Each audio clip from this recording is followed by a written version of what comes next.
My name is David Phong. And you've been training Wing Chun since? I started with Sifu Gary Lam roughly 2005 or 2006, roughly around there. And you started directly with the Gary Lam lineage? Yeah, definitely. No, the other. No other VT, previous whatever. no other previous martial arts. Okay. Kind of got lucky finding him. Okay. Because you live here in LA, right? Yeah, I live in here, but LA's a big area, and there's a Yeah. lot. Martial arts is pretty competitive in LA. Okay. I kind of lucked out finding him, especially kind of in my backyard, you can say. So how did you find him actually? That's a good story. Okay. It was at this time in my life I was looking for martial arts to learn. Okay. And it kind of ended up between an individual in Arcadia. I used to live in Arcadia, so it was going to his place or it was coming out here. And I ended up coming here first. And coming here was nothing like what I expected, right?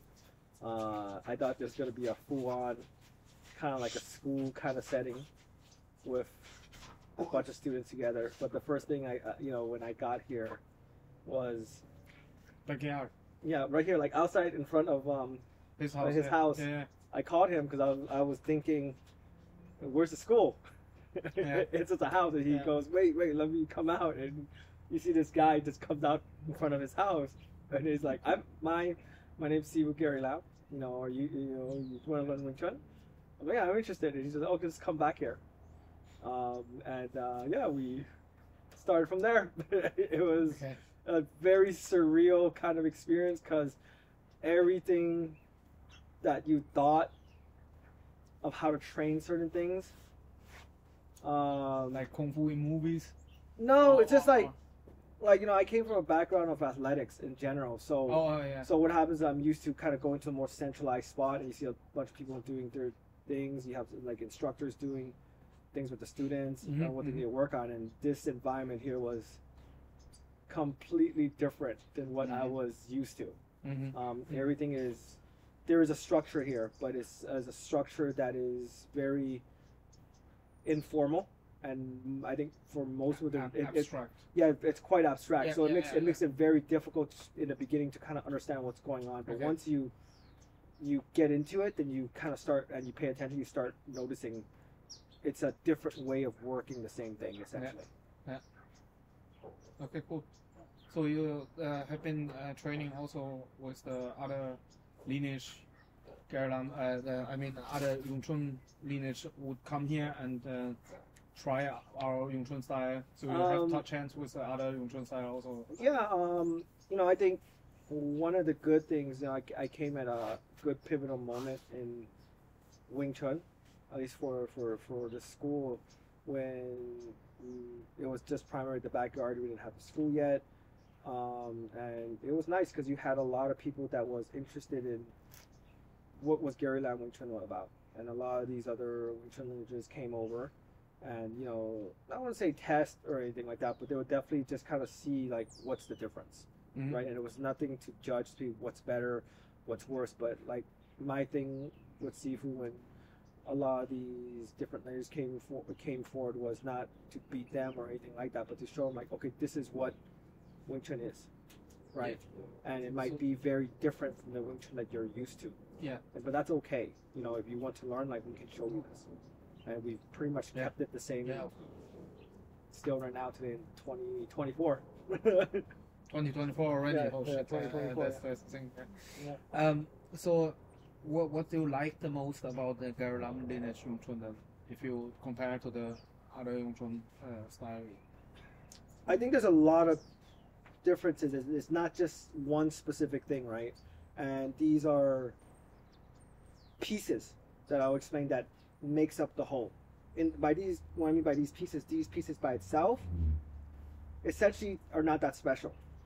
But once you combine these pieces together, you do get something special, right? And the first one, and kind of like the first one that's important is we have Sifu, right? Sifu Gary Lam. Yeah. And what I say about that is why he's special. Number one, he's learned Wing Chun for a very long time under Wang Chunlong. Yeah. Not just learning from him, but he was also his coach for a very long time, right? Second thing is he actually fought in Hong Kong in the free fighting circuits under Wang Chunlong, for Wang Chunlong's name, right? And won those titles. So he has both the combative experience and also the pedigree, you can say, of learning under Wang Chunlong. But educational skills also. Exactly. Yeah. So he literally has the both, you know, and he opened his own schools in Hong Kong, which enhanced that. 1985. Yeah, that's when he started school in 1985. So this itself, the guy has the experience of the insight of the art, which is formal, the formal education under Wang Chunlong, but also the colloquial, the actual how to use and fighting through the competitions. Yeah. But also because he was in Wang Chunlong school, he's learned a very particular skill set of knowing how to teach and transfer those skills. And I think that's one of the big differences between him and a lot of masters. He's able to execute and do what he says. And he's not just executing, he's able to explain exactly what he's doing to you. And that's a very hard find to have it. So that's one of the pillars that's about the school. The other one is, again, this relates to Sifu. He's essentially organized the Wing Chun system in a way that is simple, I would say simple to understand and simple to learn, but difficult to master in that sense. Yeah. Right? But it is very comprehensive. Yeah. It is a very comprehensive system. So there's a curriculum that follows. Well, I think a lot of other there schools, were no curriculum back then. Yeah, the curriculum in the old days, when you learn something, in the old days in the old days you just, the Sifu just teaches you whatever he feels like in that day. So the only way you can essentially get the system is spending as much time with your Sifu. Because one day he'll like to teach you one thing, or another day he might teach you that. And it could be like 2 or 3 weeks later he'll teach you something, or 3 months later, right? So spending the time, this is when I go back to the first part, spending the time with the Sifu is very important, not just in class, but also outside of class, you know, having dinners with him. You could read stories about, Wang Chunlong when he's with Ip Man, he'll talk about when he's outside, everybody thinks him and Ip Man are like best friends, but the reality is they're master and disciple. And it's having these relationships, spending a time with the master, that's very important for that, right? So that's the second thing, right? The curriculum. The third thing is, now talk about the people, right? We've garnered enough of a culture here now in this school. The other things. Yes, the Sihing Dais, right? Right, where it's, you create a system, or not system, excuse me, a scenario and environment where everybody's willing to learn, and it's expected that everybody's able to teach. Yeah. So there's good and bad to that, but in the end, it generally, right, it is very good because everybody's allowed to have an opportunity to grow. Well, so the third thing is having the people with that culture, right? So now these essentially these three things, right, is kind of what makes it special. It's not just Sifu, and it's not just the curriculum. It's not just having a good student base of everybody helping us out. It's the combination of all these things has made this school great, and every single one is very important for that development of that individual which wants to come in and learn. And that's also like how Wang Chunlong actually trained Bruce Lee more than Iman, because he was his active Sihing. So yeah, like Sihing teach the other days. So this goes into a very cultural question about, I think in the West it's a little misinterpreted.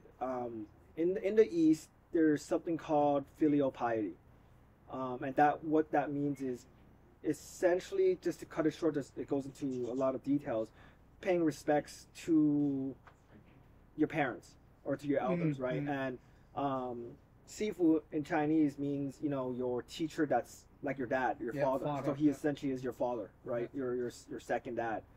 So what usually accompanies with filial piety is that, and you see this in traditional Chinese households, is like usually the parents have a kid, and usually that older kid takes care of the second sibling or the third sibling. And it tailors down that way.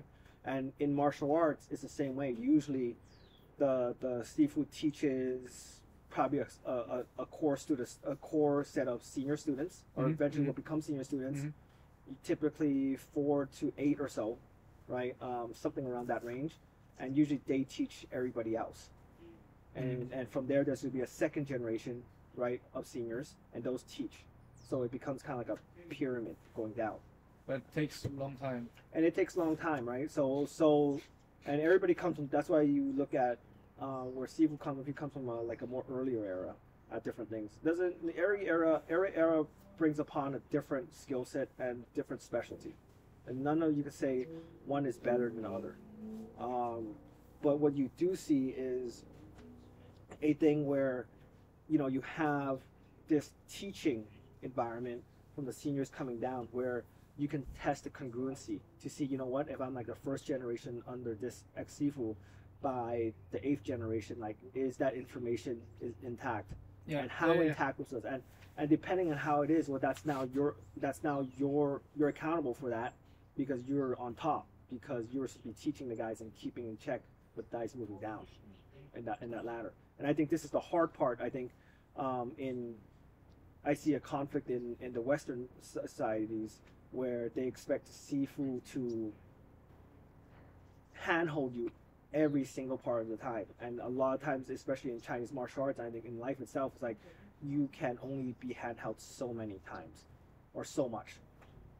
That's what I said. Yeah, so you know, to see those senior, you know, you can find those seniors, you know, those are probably the most important sources, right? And like I said, the system itself creates this way. A system creates a system where you can test congruency. So when you're learning, you can, let's say you're learning something new, you can ask the people you are training with.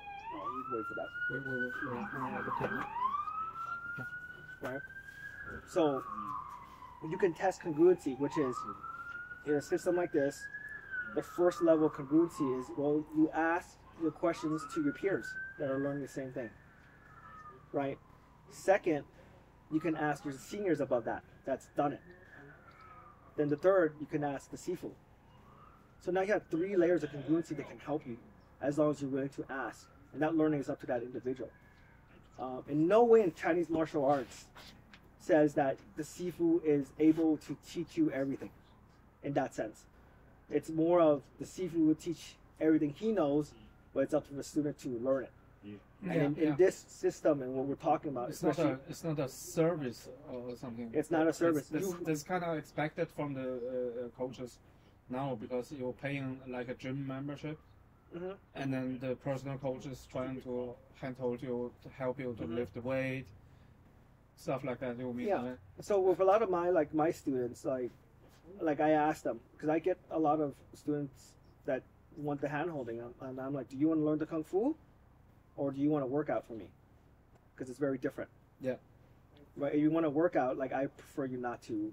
I'm not going to teach this, because this is not. I can do it, but it's not what the point is.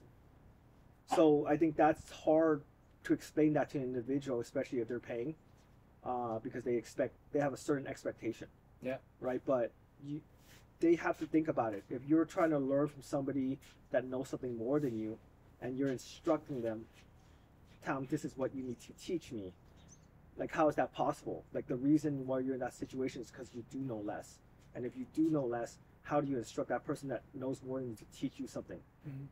So that doesn't work. So this is where the student has to, unfortunately, come into any school and experience for a little while to see if it's going to be a good fit for them. Right? It doesn't mean any school is bad or anything. It's just sometimes the school might be good. It just might not fit that person's personality, and that's based on their time, their commitment, or maybe their phase in life. So there's a lot of factors that can affect that. So what do you think about schools that expand very fast, like 1 year 200 school, and then 10 years 2,500 school all over the world? That kind of franchising Kung Fu schools. I think a lot of these ideas of it is a very noble and novel idea in that sense. I think the issue is that the speed of it, what they're not looking for is it sustainable? Is that model sustainable? that amount of time, and usually they're not. And you see any models, even companies that kind of go from zero to, you know, like $1 billion, $2-3 billion valuation in a year or something. Usually they fall pretty quick. There's just too much stuff that haven't stabilized yet to do so. So it's not necessarily about the art itself. We're talking about just the business model itself. Yeah, yeah. I think the business model of franchising, depending on how it's structured, can be beneficial to give exposure and stuff. But if the expansion is too fast, it becomes a bit overreached, and that can bring a lot of structural problems later. Well, what I'm asking is, I don't think if they like just buying a license from the franchise, there's no quality guaranteed of the teaching quality. And I think this is where it comes down. Yeah, this is where it comes down to the franchise person itself, right? The one who is giving that franchise, just like McDonald's. They're not gonna sell the franchise to any guy that just has money. Like, that person has to come in, do the training, right? And until they train it well enough that McDonald's feels like you've hit a certain minimum of what you can do that meets our standards, then okay, now you can open a franchise. Okay. But it's like, you give up the money up front, we're training you all stuff until you are ready. Because the last thing they want is you go to this McDonald's in this area and you go to a McDonald's, let's say 10 blocks down the road, and their Big Macs taste completely different. Like, nobody wants that. Like, if you're the franchise owner, what's going to happen, or you're the owner of the whole, like McDonald's, the franchise itself, the whole brand, then it becomes an issue because, one person's gonna make more money than the other in that sense, right? Just on the product itself. And for you, that franchise that's not doing well, most likely is not going to exist, and you lose that franchise. So the point is, you have to homogenize these brands to some degree so that their money is essentially consistent. And the only thing you can control is people coming into the area, right? You take that out. So that's a better model to sustain, I think, growth than just kind of like, let me open McDonald's 10 blocks down and put a lot of money and hopefully people come in, right? And it's like, no, like, you got to train it, do some market research. Is this a good location? All those things have to be done before it actually opens. Okay. Yep. What do you think about the difference between what Wushu nowadays and Kung Fu that we train? Ooh, this can become a sticky topic. I think. Okay. And it's stated already. I think there was a big split after the Cultural Revolution, and it is a highly political thing, and I might be wrong on it. We don't need to talk about this. Yeah, but no, it's okay. I think on the Wushu front, I think what has gone very well for the Wushu front is they've tried to standardize something as a representation of an art for Chinese culture, right? To spread Chinese awareness. I think that is a great thing. Yeah. But if you talk about personal exploration and personal growth, I think that model itself is not necessarily the best model. Right. Mainly because that model is good for the masses, but not good for the individual in that sense. The individual will learn stuff from it. That's it. Right. So something like this art here is much more geared towards the individual than the masses. It always has, and this is why it's hard, because going back to what we were talking about before about spending time with the Sifu, with the master. Yeah. Not everybody could spend, 20, 30 hours a week or 40 hours a week or whatever with the Sifu, because they got work and other things like that. But Wushu today is actually, when the legend says, Huo Yuanjia founded the first Wushu school, is actually called Wushu Ticao, so it means Wushu gymnastic. Yes, exactly. So I think that's a big difference. It's because they only train the external movement, not the internal understanding of the movement. Yeah, I think that's harder and harder because to get it, because, and this is why I was talking about the school here, not just about Sifu, but the culture of the students and how we've built this up through the years. That's very important to have, because when you have something like Wushu, what they're having right now, it doesn't have that environment, and because of it, it's only the physical parts of the art, and none of the understanding is there, because you don't have enough of the interaction. right? You know, with the Sifu, with your peers, with just people in general in the school learning the same thing. That becomes very difficult. And it's not just learning the same thing in the school, but you know, after class, what happens? Sifu's like, let's go eat. And we all go all eat together. Even those after class are important. But wushu, like also, I think many other Japanese style schools or whatever, they do more like the workout thing, I think. So when you look at let's say take Japan for instance, and you look at the history of Japanese martial arts, and I'm pertaining this specifically towards karate. And there's a very difference between the karate in the mainland Japan and karate in Okinawa. So, yeah. So you know, and we all know that in karate's birthplace is in Okinawa. So like the general history that I understand from it was in Okinawa before it got into the mainland. Yeah. It was just done. It's just martial arts. It's just like called Okinawa martial arts. Yeah. And when the mainland Japanese kind of took over Okinawa, they're like, well, we got to standardize this thing. So you had these great masters.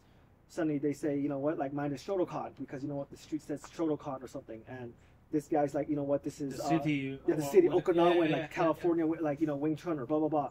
So now they have different styles now they put, so they can advertise that mainland Japanese kind of group of people. And when they went there to the mainland, it was taught in a more mass style, right? This is very similar to wushu, right? In a mass style, and most people got it. But when you look at it, even today, when you go to the mainland karate to learn in Japan, it is very much like wushu, which is very standardized, right? You'll learn stuff, but when you go back into Okinawa, even today in Japan, it's very similar to here. You're learning about personal growth. You're learning about your own expression. I saw about there's some kind of martial art documentary, like Black Belt something,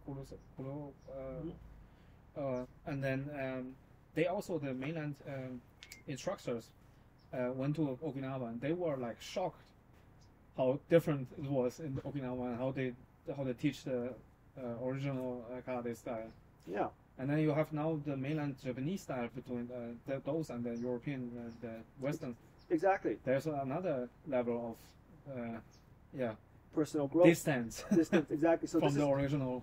So this is not just a thing with about wushu and kung fu in general. This is, I think, like, what are you catering that art for? To the mass or to individual growth?